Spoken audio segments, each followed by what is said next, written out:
আসসালামু আলাইকুম প্রিয় দর্শক, আশা করি আপনারা ভালো আছেন। আমিও ভালো আছি। ইব্রাহিম ফুডের হাউসে স্বাগতম। আজকের আমার রেসিপি হলো লটকে শুটকি কিভাবে পাক করিতে হয় সেটা আমি দেখাবো। তাই আমি এখন এক এক করে দেখাবো। চলুন উপকরণগুলো দেখে নিই। আমি প্রথমে শুটকি নিয়ে নিলাম। শুটকিটা এখন এটা আমি সম্পূর্ণ ভালোটা নিয়ে নিলাম। দেখে আমি এখন সাইজ করব।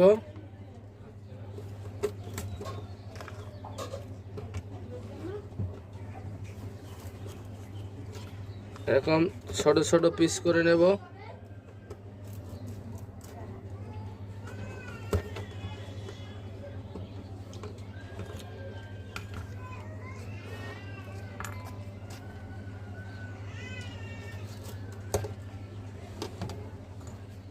আমার শুটকিটা দেখেন সম্পূর্ণ কাটা হয়ে গেছে। এরকম ছোট ছোট পিস করবেন। এখন আমি এটা ধোবো। কিভাবে ধোবো দেখেন। আমি একটা বড় পাত্র নিলাম। এটা আমি এখন এদের গরম পানি দিয়ে ধোবো। এদের একটু গরম পানি দিয়ে ভিজাইলাম। এটা 1 মিনিটের মতো একটু ভিজুক।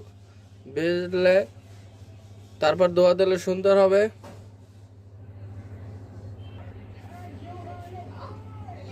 দেখতে পাচ্ছেন আমি সুন্দর করে ধুয়ে নিলাম। গরম পানি দিয়ে আমি 3টা ধোয়া দিলাম। এখন আমি এটা আমার সম্পূর্ণ ধোয়া হইল। এটা আমার রেডি হইল। এখন অন্য উপকরণগুলো আমি রেডি করে নিই। আমি এখন পাত্র নিয়ে নিলাম। এখন আমি একটু তেল দেব, হালকা একটু তেল দেব।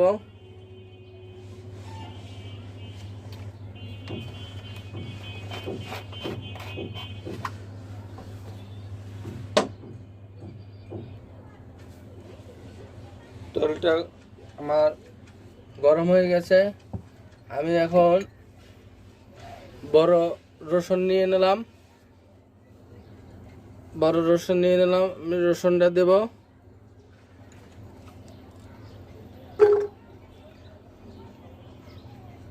এটা হালকা একটু ভাজবো, লাল লাল করব। মানে এটা রসুনটা এখন লাল লাল হয়ে গেছে। এখন আমি এই জায়গায় কিছু পেস্ট একটু বড় সাইজের করছি কিউব, এটা এখন ঢেলে দেব। এখন এটা একসাথে করব। এটাও একটু লেড়ে হালকা একটু লাল করব।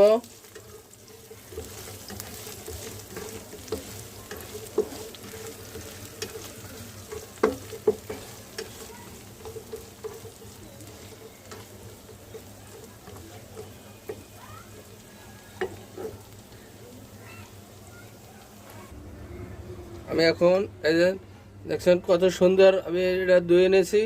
এটা এখন এটাও ঢেলে দেব।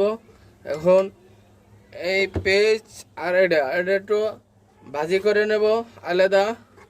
সুন্দর এটা ভাজি করে নিলে লাল লাল হলে এটা গ্রান্ড আসবে না। কিন্তু এটাও খেয়াল রাখতে হবে যে শুটকি কিন্তু ধুইতে হবে ভালো করে। এটা গরম পানি দিয়া 5 মিনিট ভিজিয়ে রাখতে হবে। ভিজিয়ে রেখে ধুইতে হবে 3বার 4বার ধুইতে হবে। এটা যদি ভালো করে না ধোয়া হয় তাই কিন্তু শুটকি অনেক একটা গন্ধ আসবে, খেতে ভালো লাগবে না। এটা যত পরিষ্কারভাবে ধোয়া যায় অতই সুন্দর। এখন এটা একটু লাল লাল হলে এটা আমি নামাবো। লাল হোক। দেখেন কত সুন্দর লাল হয়েছে। এটা আমি একটু ভেজে নিলাম। পেঁয়াজ, বড় রসুন, শুটকিটা যে ধুইলাম এটা দিলাম। এখন এদের কত লাল লাল সুন্দর হয়েছে। এখন আমি এটা আমি এখন ঢেলে নেব।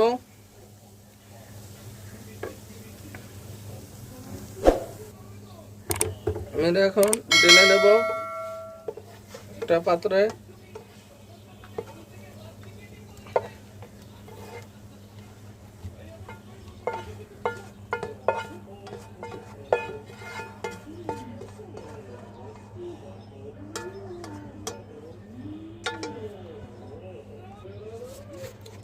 এখন একটু তেল দেব।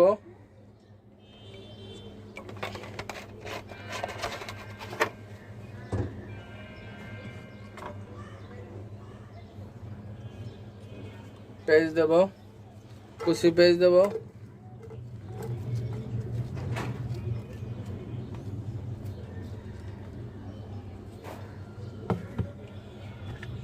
আমি এখন একটু লাল লাল করব। আমি কাঁচামরিচ দিয়ে দিলাম,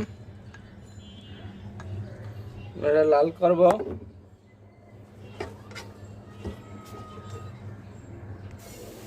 আমার এখন পেস্ট লাল লাল হয়ে গেছে। এখন আমি এটার ভিতরে একটু আদা রসুন দিয়ে দেব বাটা। আদা রসুনটা যখন আবার একটু লাল লাল হয়ে যাবে, তখন আমি অন্য মশলা দেব। এটা একটু লাল হইতে থাকুক। এটা আমার লাল হয়ে গেছে। এখন আমি হলুদ দেব, হলুদ দিয়ে দেব 1 চামচ। গুঁড়া মরিচ দিয়ে দেব 1 চামচ।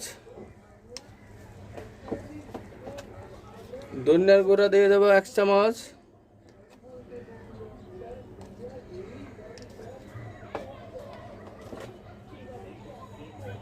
এখন এটা আবার একটু নেড়ে দেব, লাড়া দেব সুন্দর করে জানি না পড়ে।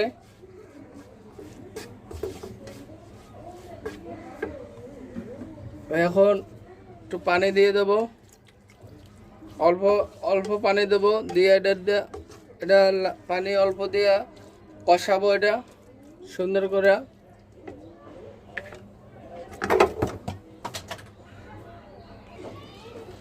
দেখেন কত সুন্দর একটা কালার আসছে। এখন আমি পরিমাণ মতন লবণ দিয়ে দেব।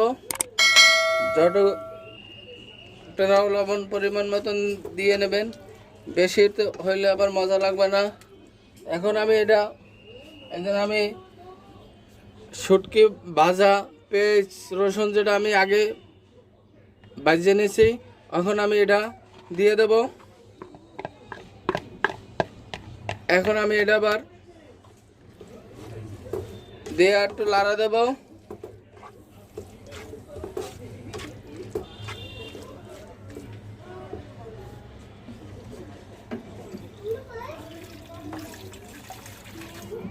আমি এখন পানি দিয়ে দিলাম।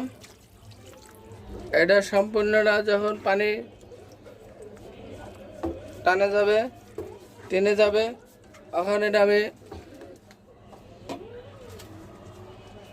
আমি এটা হালকা একটু সস ব্যবহার করব। একটু সস দিয়ে দিলাম, এটা একটু স্বাদটা বাড়াবে।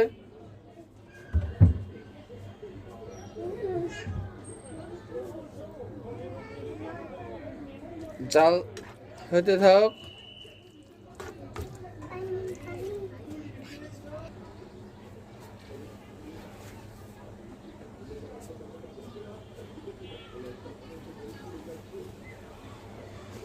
দেখেন কত সুন্দর ফুটতে আছে। দেখেন তো কত সুন্দর কালার।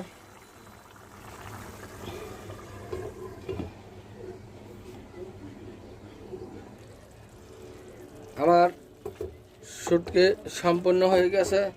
দেখেন কত সুন্দর কালার আসছে। এই যে রসুন, যে আস্তে আস্তে রসুন দিছি, একটু আস্তে আস্তে রয়েছে, খাইতে অসাধারণ স্বাদ।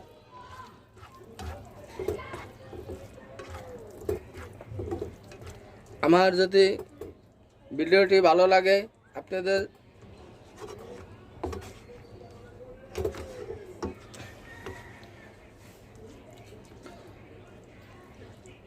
আমি তো এক এক করে সব উপকরণগুলো দেখাইছি সহজভাবে। আপনারা সহজভাবে শিখতে পারলেন। এখন আমার চ্যানেলটি সাবস্ক্রাইব করুন। আল্লাহ হাফেজ।